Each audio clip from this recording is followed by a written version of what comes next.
Então, eu entrei numa sala com 25 homens, né? Fui convidada por um investidor amigo meu. E, de Muito fato... amigo, hein? Te jogou numa sala com 20, Pois é. 25 tubarões. E aí você sabe que ele disse pra mim uma coisa muito séria na época. Ele falou assim, Camila, eu quero que você venha aqui, analise investimento anjo, você vai ver o que é mais ou menos, você investe em empresas de tecnologia. Se você conseguir ter o retorno do seu dinheiro capitalizado, vai ser 5, 6 anos depois. Eu falei, eu tô acostumada a ter dividendo todo mês, né? Porque comerciante, né? E aí, passados 60 dias, eu fui descobrir que ele me convidou porque eles estavam com dificuldade de analisar a startup, que era um e-commerce de cosméticos, né? E como é que a gente vai analisar cosmético? A gente precisa de uma mulher. Ele lembrou, ele falou, vou ter minha amiga Camila Farani, vou convidar, quem sabe ela não quer se tornar investidora. E lá fui eu. Então eu entrei nessa sala, né? E ali, de fato, ao analisar, né? Eu analisei o dela, né? Que era um e-commerce de cosméticos, né? Estava crescendo bastante. E eu analisei mais outras 2 empresas. Ali, de fato, é quase como se fosse uma cachaça, porque eu comecei a analisar outros negócios, totalmente diferentes, porque eu venho da área de alimentação. E eu comecei a analisar outros negócios e eu falei, puxa, a gente pode muito mais, né? Até onde a inovação naquele momento ela estava me levando. Então, o investimento anjo, ele na verdade ele me trouxe um ganho de conhecimento imenso. É o que eu digo assim, ser investidora, né? Porque existe muito essa coisa do glauco, coisa da investidora, não, a pessoa que detém o dinheiro, o poder. Mas eu aprendo tanto com os empreendedores, mas tanto, porque a gente acaba analisando negócios de mercados totalmente diferentes dos nossos. E aquela ebulição de ideias, aquela ebulição de saber, isso realmente é muito enriquecedor. Hoje, grande parte da decisão de consumo é da mulher, né? Hoje não, faz tempo, né? Então, e aí você tem, né, esse exemplo do Singu, muito embora ele seja focado no público feminino, você tem as próprias startups que não necessariamente são focadas no público feminino, mas que de fato elas conversam e a mulher que no final das contas decide, né? Então é difícil porque a gente vive uma revolução tecnológica, né? Uns chamam de 4ª revolução industrial, né? Então o que é efetivamente estrutural, o que vai ter a sustentabilidade com o tempo e o que é, vamos dizer assim, espuma, né? Então eu, Camila, né? Muito raro eu entrar em onda, não entro.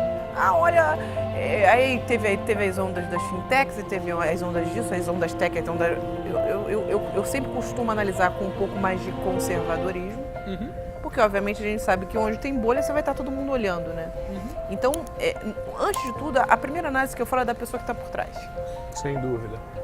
É a pessoa que está por trás, então você vai conseguir analisar qual o nível de experiência tem esse CEO. Eu uso sempre um scorecardzinho exatamente para falar qual o nível de experiência que ele tem, qual a capacidade de visão estratégica, qual o nível de complementariedade. Se ele já, assim, eu gosto muito do empreendedor que já teve vivência no mundo, vamos dizer assim, no mundo offline, né, no mundo real, né? Somos 2. Eu tive um grande fracasso. Eu montei uma operação de alimentação quando eu fui executiva no Mundo Verde, né?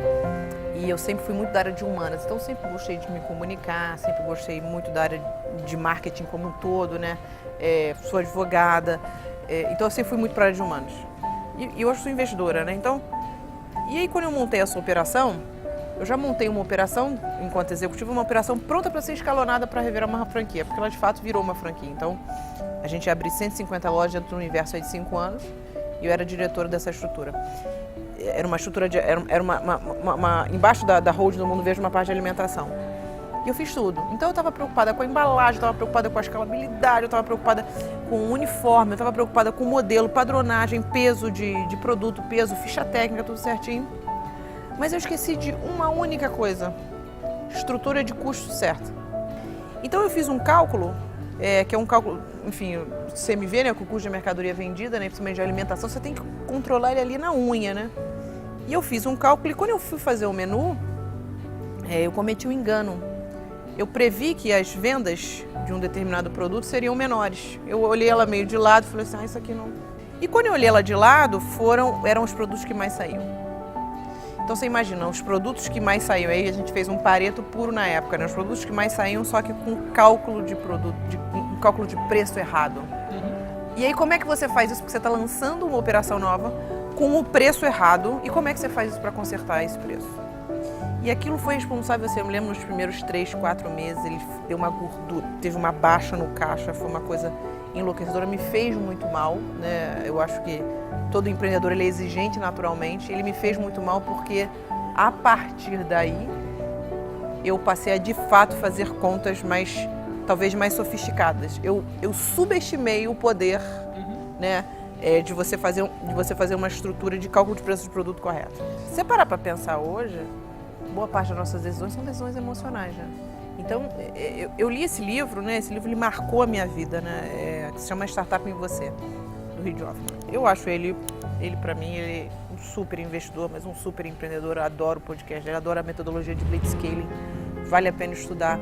E aí eu montei um workshop que se chama Startup em Você.